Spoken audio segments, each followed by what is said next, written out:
Confusing sections were enough to make it stand out. So much, in fact, that it set a new bar in difficulty, never seen before in the game. Demon Park was the hardest level RobTop had ever rated up to this point, and because of this, RobTop decided to give Demon Park a special difficulty, creating Demon, named after the level that pioneered the new era of difficulty. And now, Demons were now the hardest rate somebody could obtain.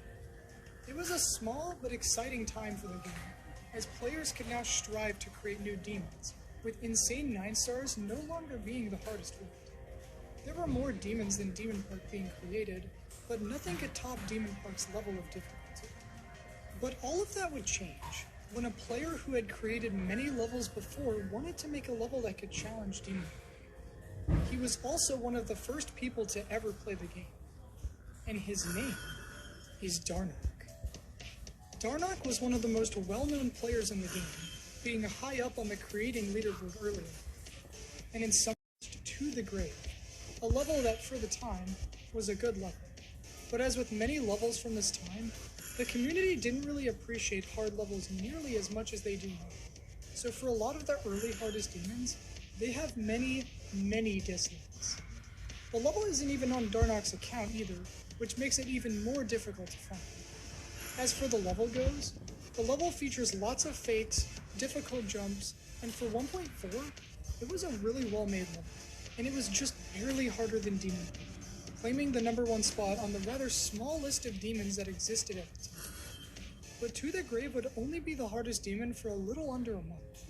The level to dethrone Darnock's challenging demon would be one of the earliest introductions to memory in the entire game.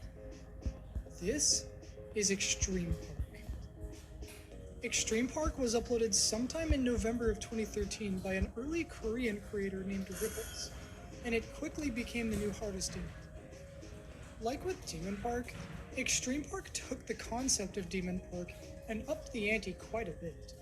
While Demon Park had relatively hard memory, Extreme Park pushes it way further, with even more difficult jumps, hard ship sections, and of course, memory corridors. The nature of Extreme Park easily made it harder than To the Grave, and with that, Extreme Park would stand as the hardest demon for a little under a month. We're now in Geometry Dash 1.3, and since the release of Demon Park, the game has seen introductions to a lot of brand new things, like new main levels and an entirely new game. The introduction to new gameplay mechanics made for a lot of potential for new types of gameplay, but there haven't really been any new hard demons to utilize the new ballgame.